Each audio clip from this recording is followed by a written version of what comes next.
Welcome to another episode of The American Dream. So people always ask, is the American dream dead? We don't believe so. We believe it's a mindset, not a circumstance. So on this show, what you see are inspirational interviews that we've compiled throughout the week from my co-hosts and myself to empower your American dream. We also integrate in local market expertise to help you with advice in your own backyard. Today's going to be a great show for you. Let's go ahead and get it started right now. Every single day, you are consumed with information. With a 24/7 negative news cycle and a pop culture that's polluting the airwaves, all selling out for the ratings game. Well, guess what? There's a more positive way to look at life. You live in the greatest city in the greatest country on the planet. Every day with our elite network of professionals, our goal is to educate, empower, and engage. And now it's time to fight for your American dream.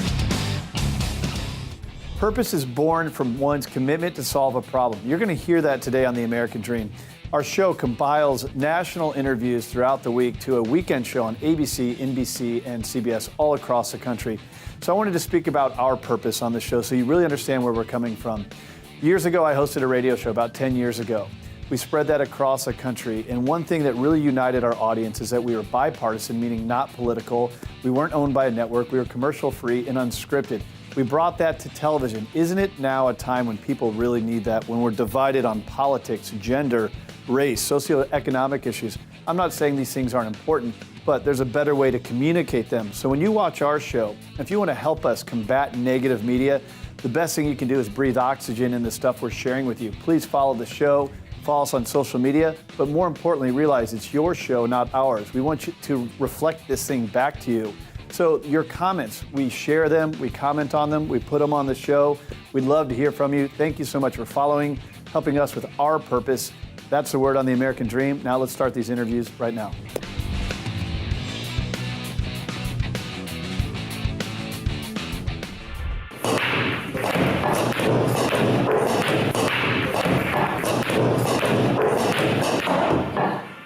It is unheard of to see a Hollywood-style home here in San Diego. So who better to list it than a Hollywood-style realtor like Seth O'Byrne? I'm here today at 411 San Gorgonio. I've already fallen in love with this house, but there are so many details that I haven't even figured out yet that Seth's gonna fill us in on. So let's go find him so he can show us around.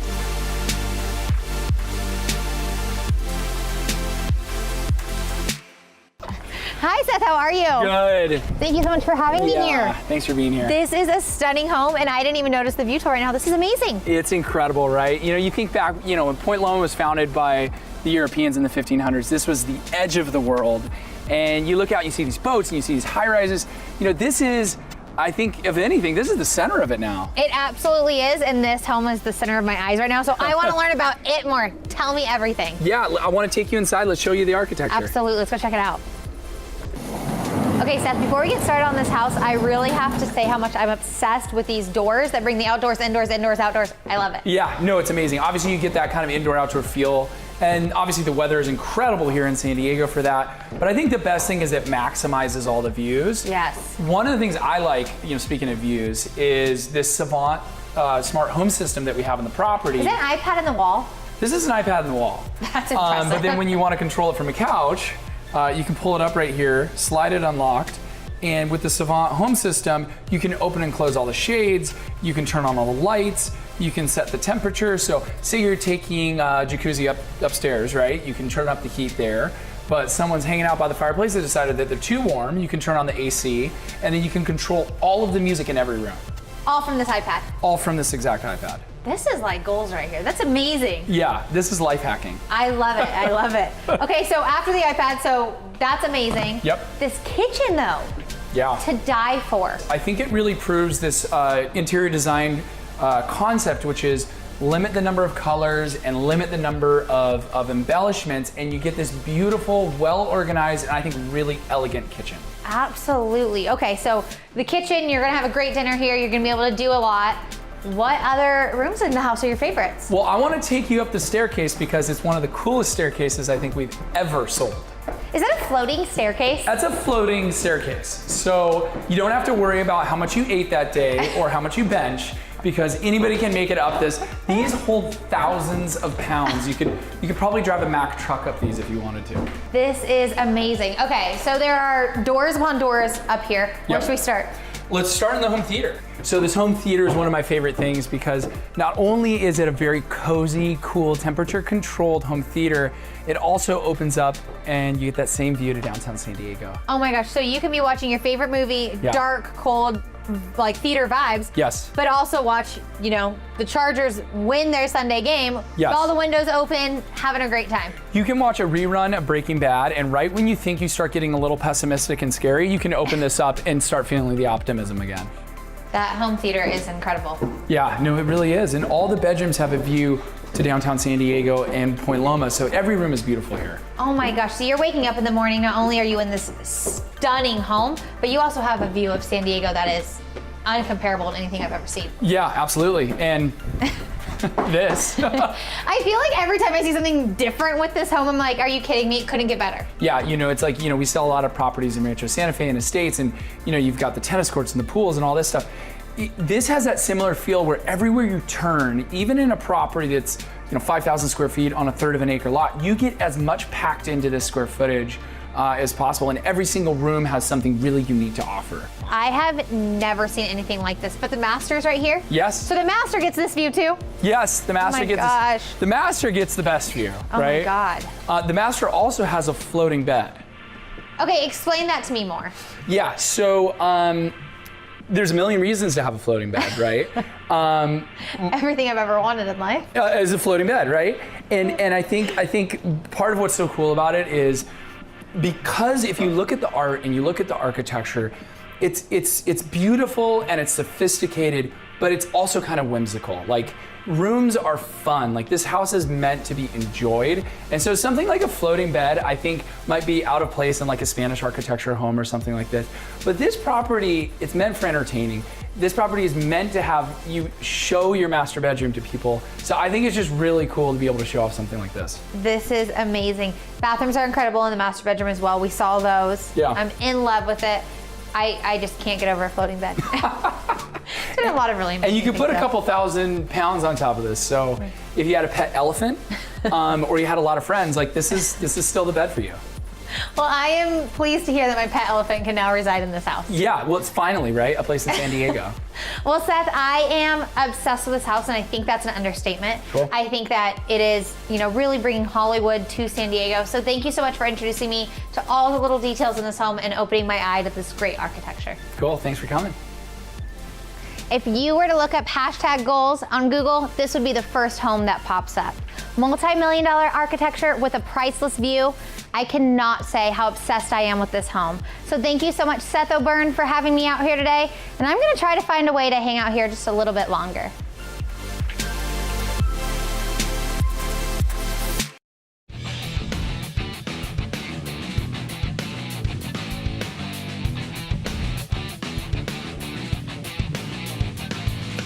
All right, welcome back to The American Dream. Joining us on the show, he is our #1 rated guest by audience feedback, Eran Sinai. That was good. Is it? Yeah, that was awesome. Is it believable? It sounded good. You host a radio show on ESPN. You're kind of a big deal. I'll bite. How's your radio show going? Excellent. I have great guests. It's awesome. You know, It's I a love lot of fun, doing a it. lot of it is. activity. So Eran hosts a radio show on ESPN, but you also post a lot of it on social media. I hope people check in with you. And it's really about kind of consumer advocacy. There's some similarities to this show. Learn from the best. You know what I mean? Hey, man, I was a guest on the show. It's nerve-wracking being on the other side. Yeah, it is, isn't it? Yeah, I enjoyed it. So you specialize in, I think, everything, but we bring you in here to talk about what's happening in the cyber world. I mean, big topics these days. You saw Zuckerberg in front of Congress. Yeah. You got identity theft, credit scoring changes, a congressional issue now. So just kind of give us a status quo of what this world looks like right now. So right now, when you apply for a mortgage or to buy a car, whatever it is that you apply for, they pull credit, right? Sure. The score that Everybody's they get, done that. Exactly. So the score module that they use is called FICO, which stands for Fair, Isaac and Company. Their originations, those are the guys who started, Bill Fair and Isaac Earl, two guys that started back in the 50s. One was a mathematician, one was an engineer, and they create formulas that evaluate people's credit worthiness. Right. Okay? which we've all, you don't have to be taking out a mortgage. I mean, if you're renting a house or insurance, businesses can check. Everybody knows you have a score that basically defines, as you put it, your credit worthiness. That's exactly right. So that's the model that all the banks use today. Okay? Yep. Now, there's a Congress this year said that they're going to hear the possible of changing, working instead of using the FICO rate, which is an independent of the three credit bureaus, TransUnion, Equifax, and Experian. So it's totally independent and actually a competitor when it comes to score mechanism, right? Okay. So Congress said, we are going to entertain and listen to the idea. Maybe we're going to use the Vantage 3.0 scoring mechanism, which is... Let me pause you for a moment, though. Yeah. So when you say Congress is going to decide, FICO is a free market business, right? It's not owned by Congress. So how is Congress making this decision? Because there's a lot of lobbying, as you may understand. And when it comes to the regulation, that's where Congress comes in. Okay, that makes sense. Exactly. So I interrupted you. I apologize. Yeah, that's okay. So the Advantage 3.0. The Vantage 3.0 is a score mechanism or formulas that were developed by the bureaus. It's owned by the bureaus. So it's known that the Vantage 3.0, when you pull that, when you go to Experian.com and get your scores from them, for example, your score will be different if a bank would pull it from FICO. It's a different score. It would be a little higher. What are the differences? It's higher, which means they take less risk in consideration. In other words, they will evaluate you better, including things that you've had, and rate you higher. But it's using the same components. Correct. Because, like, for example, let's say we're talking about a stock. Stock A could be worth $50 a share. Stock B could be worth $400 a share. That doesn't make one necessarily more valuable than the other. Correct. One costs more, but I mean, you're looking at the price-earnings ratio, right? When you're really trying to evaluate the value of that stock. Mm-hmm. When you're looking at evaluating a credit score, you're saying the same components, but this one just is a little more gracious? Exactly. That's exactly a great way to put it. So they'll be more gracious with your mistakes in the past, which will give you a higher score, which in turns will allow you to buy houses and better rates. But what about the variable, if it's a mortgage company that's looking at that score, do you think that you'll see underwriting guidelines change? Because it's like, oh, well, we did used to accept, call it a 580 borrower for VA, and I don't know underwriting guidelines. We got amazing mortgage guys. If you ever do anything in real estate, finance, credit, visit us at AmericanDreamNetwork.tv, shoot me a message. Great mortgage guys in all the cities the show airs. But do you think that the banks say, okay, well, we used to accept 580 credit, but now because it's on the 3.0, it's going to be a 620. Do you think they move the needle? That's what they're talking about. That's why they're not sure. And is it even right that the credit bureaus who are part of the system will now provide the scoring? So there's a whole issue here of authenticity of the score. Is it ethics? The big question I have is, what about the risk of identity theft? Because Equifax got breached. The White House has been breached. Every major retailer seems to have been breached. People get breached. If you're talking about the credit scoring agencies, this is really valuable data about people. Is it more secure? That's the thing. Equifax, for example, had this huge breach. Now, guess what happened? People started getting, for example, letters at home to tell them about certain things that have been happening, but people have been getting letters home with the wrong names. In other words, they send you a letter to Craig Sewing, and they use your home address, but because the system obviously was hacked, somebody manipulated your name, so now to your house, you got a letter with the name Eran Sinai on it. So obviously something is not working right, and it just happened a few weeks ago. So they still didn't get their, together. Yeah, we're just moving so damn fast, which, technology is an amazing thing. A couple clicks here, I can connect with someone I haven't seen in 15 years. So there's certain parts of technology that are amazing. Then there's all the stuff that you're seeing that are influencing elections, that other countries are getting involved in, personal data breaches. That's where it's like, wait a second. Yeah, this is cool, but maybe we need to slow down our horses a little and make sure we're not exposing people, which you see on the day-to-day. Really fascinating times. I hope our audience can connect with you if they have any questions about their credit scores. IDTheftRecovery.com. Eran Sinai, CEO of ID CyberCenter, host of ESPN, common sense. Good to have you on the show, man. Thank you. Good to be here. I want to remind you as our audience, look, my number one job on this show is to be your consumer advocate. So we talk about things in a very positive light. We're a bipartisan, non-political show with the intent to inspire you. We say educate, empower, engage. If you have questions on any of these things, especially when it comes to your finances, your real estate, your mortgage, your credit, these are the things that we can actually help you with. No strings attached. We're not paid anything for it, but we can connect the dots for you in your market. How do you want to reach out? You can visit us online, AmericanDreamNetwork.tv, or if we put our email address in, you can email me directly. I'll be happy to forward your information on to who I think would be good for you, Craig@CraigSewing.com. All right, more of the American Dream coming up next.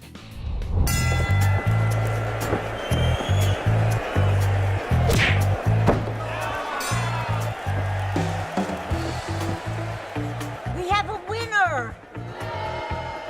Johnny, you won! You won! Grandma? There are certain times in life when you need a neutral third party to call the shots. I wasn't ready. I know, but I wasn't ready. I wasn't, you hear me? Keep it fair. Choose Oakwood Escrow.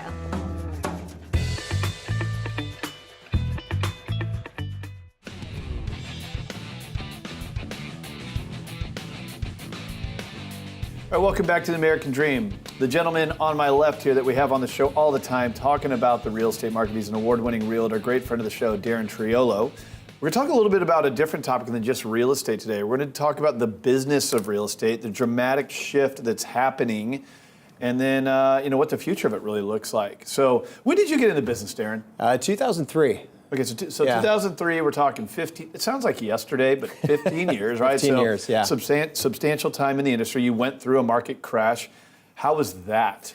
It was an interesting time. I mean, the whole, becoming an entrepreneur was a focused shift for me. I was working in construction management, and my dad's an entrepreneur. So for me, I always knew I wanted to have my own business. And so 2003, when I did some soul searching and I figured out, what am I really passionate about? What do I love doing? I mean, I love real estate. I love people. I have a passion for service. And I think those kind of three components melded together. I ended up hooking up with Keller Williams Realty initially. I'm still with them. Oh, wow. I've been with them my entire career, and I think pretty rare. It is, and I think I linked up with them initially because of the education and the training component. I didn't know what I didn't know, so I wanted to sync up with the best in the training. Yep. And that's proven to be hugely advantageous for me as I got into business, and it prepared me. The first 5 years I was in the business, I was a realtor. I was not a business owner. Okay. And so forced me, which is an important distinction, yes, right? Because you and I both know to get your real estate license is not that complicated. To be successful is very complicated. To be up at your level, you have to treat it like a business. You have to treat it like a career. Many don't, which I want to help our audience avoid. But that's an important distinction to make. Yeah. And for me, what caused that was that the market was shifting, and I was understanding, wow, some of these clients that their homes were selling in 1, 2, 3 weeks, 04, 05, into beginning of 06, now were canceling. They were going off the market. All this shift was happening. So what I learned in that moment, I dug deep into the basics of real estate. I got much more involved in how to look at my P&Ls and how to run my business and how to surround myself with people that are smarter than me and learn from them. I will say that's one thing about our industry. To your note, the path to entry is very low. Mm-hmm. The bar is real low. But the agents and the teams that are doing a lot of business, what I find is that they're very willing to share. They're willing to share what they're doing for success. They share their stories.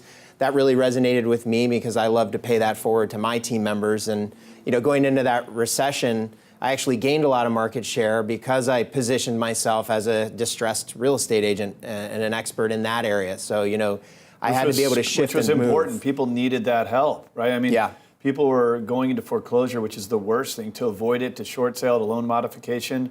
Those were strategies that helped people not go into a financial catastrophe. So that's what the market deemed necessary then.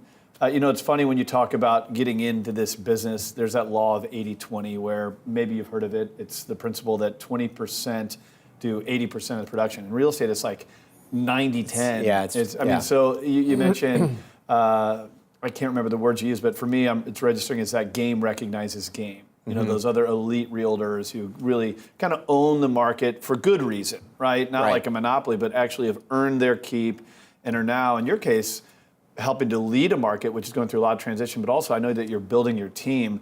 Talk about where we are right now before we get into your team. Sure. Where do you think this industry is, right? It's 2018. Uber's the number one taxi cab company without a car. Airbnb, the number one hotel chain without a hotel. What's happening in real estate? Yeah, I think the agents that are trying to be at the forefront of the shift, and there is a paradigm shift that's happening. I mean, you can see with all of these online companies that are coming up, that are trying to get the realtor out of the deal. There's the Zillows of the world where realtors are funding them, getting us out of the business. I don't get that. It drives me crazy. I can't believe it. But the agents, I think, that are staying on the front end of it, here's the truth of it is there's a lot of technology right now that as a business owner, we can leverage. But there is the human factor that I don't think can be eliminated from the process. There's a big difference between an algorithm. I mean, go on Zillow and see what Zillow says your home is worth, and then go talk to a realtor, and nowhere the near chances are accurate. Yeah. It's not accurate. So Ever. Yeah. So the human factor is largely important. I mean, the sitting face to face and looking at each other, learning the market, understanding the little nuances of one neighborhood versus another. But then the realtor, I think, is now much more responsible for bringing in a lot of other related referral services. And I think the agents that establish themselves as a brand that deliver a particular type of service or have a particular market niche that they're masters in, or they have the resources that come alongside them that are top of their industry, I think we're now much more important in just how people live their lives. And not only are we, I don't know any industry where you as an agent, you're helping someone through one of the biggest financial decisions in their entire life. I mean, it has every kind of emotional, financial, spiritual, physical, all that stuff that boils into it. Yeah. You have to be kind of a psychologist and a therapist, a coach, a trainer, a student, all of these things all into one. And what it does is it makes you really look to others for support and bring them into your world and help them help your clients. Very well put. You can't automate that, right? You can't automate contracts and the complexity of a move-up buyer, right? Or moving markets or anything like that. I mean, Zillow's a great example of everybody knows Zillow. Zillow's a company that's trying to position themselves as that like Uber of real estate, yet they don't even get the property values right. How are they going to help you navigate a market and the lifestyles and school districts and things like that? So another point you made, I think that's pretty interesting, Darin, is that where technology could circumvent part of the industry, the people that maybe shouldn't be in it, it can also help the best people in it, right? If you're leveraging some of these new things that are coming along, follow-up systems, knowing how to navigate different markets. So it is fascinating, though. And I know you guys are on the forefront of it. So you got in 2003, went through a market crash. Here in 2018, which I don't think is a market crash. I'm bullish on housing, but it is a shift. What's next for you? Are you guys growing? Yeah, so our team is growing. I mean, we're really looking for, what I've learned over the course of the last 15 years is what I'm looking for, what is talent, what I want great attitude. I think there's a lot of people that get into this industry with rose-colored glasses on and they don't want to work hard and they don't want to be consistent and persistent and have that tenacity. So for us, what we found a real healthy mix of getting people that on our team that are really motivated to be successful, to learn. My favorite thing is to share and coach and train those on our team. So we're just looking for like-minded individuals that have that positive mindset, that are service-oriented, that want to make a difference. I want to leave each client's life as if they were our only client and that they're better off having met us than they were when we initially met. So, we are hiring. I'm looking for agents to join our team and, coming from other industries, coming from within the real estate industry that don't have bad habits, that we kind of coach and mentor them into what we know it works. Well, it's fascinating times. I think the agents that are going to win moving forward are the ones who have a great story, have a great brand, have expertise, have resources. And you guys got a great team. I know Keller Williams is a great organization for training and things like that as well. So appreciate you sharing that timeline with us. It's fascinating. I do love the entrepreneurial spirit of the business, and you're one of the greatest ones in it. So thanks, Darin, for coming on the show. Thanks, man. All right, more of the American Dream coming up next.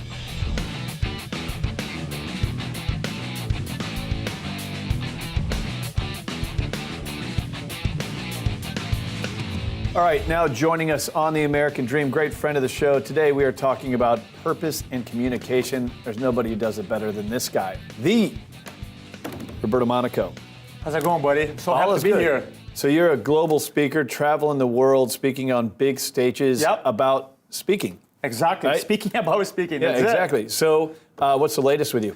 Well, been traveling, coaching, and I realized that a lot of people, they have this message, this story, but they don't share. Partially is because they're not connected to their purpose. And I believe this, that purpose is born from one's commitment to solve a problem, right? So when I commit to solve a problem, guess what? I have a lot of purpose. Like, for example, you put up this show because your purpose, like, man, I'm tired of just hearing bad news, you know, the way media manipulate things, and you say, you know what? I'm gonna defeat the problem and launch the show. That's why I'm so successful.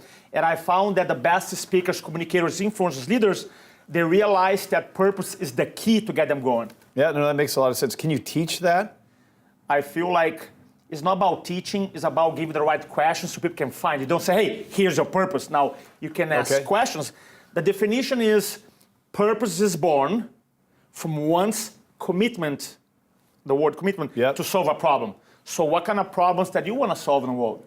Right, so with us, you know, I was someone who actually watched a lot of news, talk radio growing up, got into radio, and I just saw the way that the country is so polarized, and I found a real passion in trying to unite people and lift people up. What do you mean polarized? Like, well, our country is incredibly polarized, whether it's on gender, race, socioeconomic issues, whatever, and you look at a media that makes its money on that divisiveness. Got it. So the end-all viewer there's no reason to watch the news. Well, there should be. This stuff's important. So I found inspiration in being different than the mainstream media, and so our show is not owned by a network. We're commercial-free, unscripted, and we bring guys like you on to inspire. I love it. So for me, I don't know if it came naturally, kind of. I never sat down like, this is my purpose. Yes. But something about it. You found a problem, right? And you commit to solve the problem. Yeah. Yes? Sure. So give me an example, because you have clients everywhere, all across the world. Give me an example of someone outside of me that you've helped. Man, I helped so many people. One example is this lady that she didn't think her story was very useful, and she was abused. And I say, look, once you realize that other people are struggling with abuses, then you can do something big about it. And she decided to actually tap into her purpose, to realize that there's a lot of problem, a woman being abused, and she decided, you know what, I'm gonna use my story to help other people. So just like that, we have so many stories about people.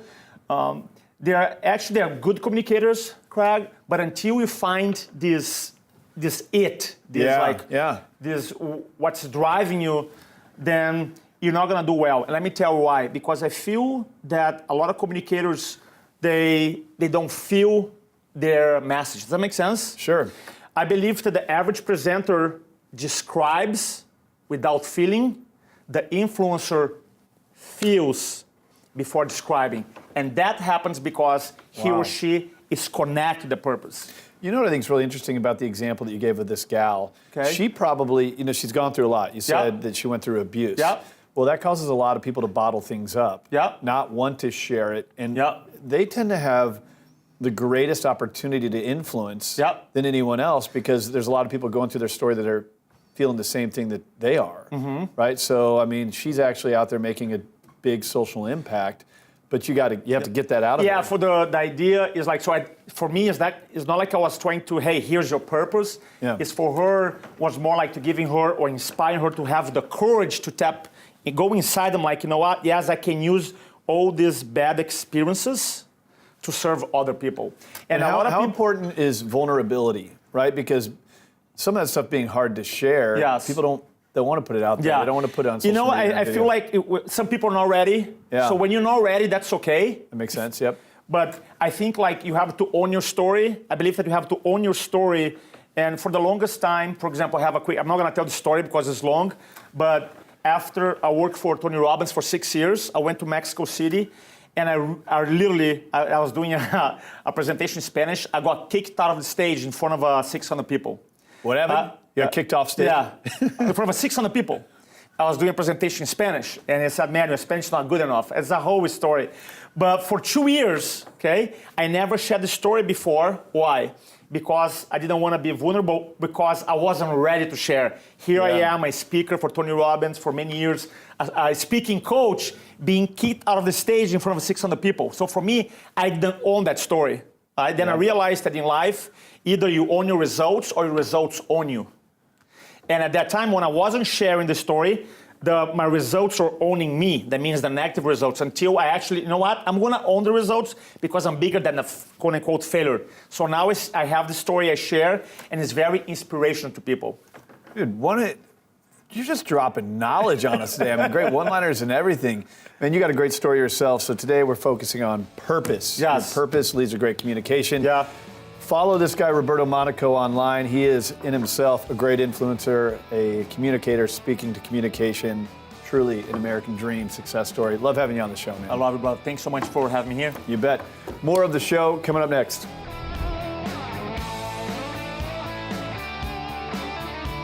Hope you enjoyed today's episode of The American Dream, where our goal is to educate, empower, and engage. Hey, don't forget, we want to hear from you. Engage with us on social media. Visit us online at AmericanDreamNetwork.tv. We'd love to see you following the show on all of our different social media outlets. Don't forget to tune in next week for another episode of The American Dream.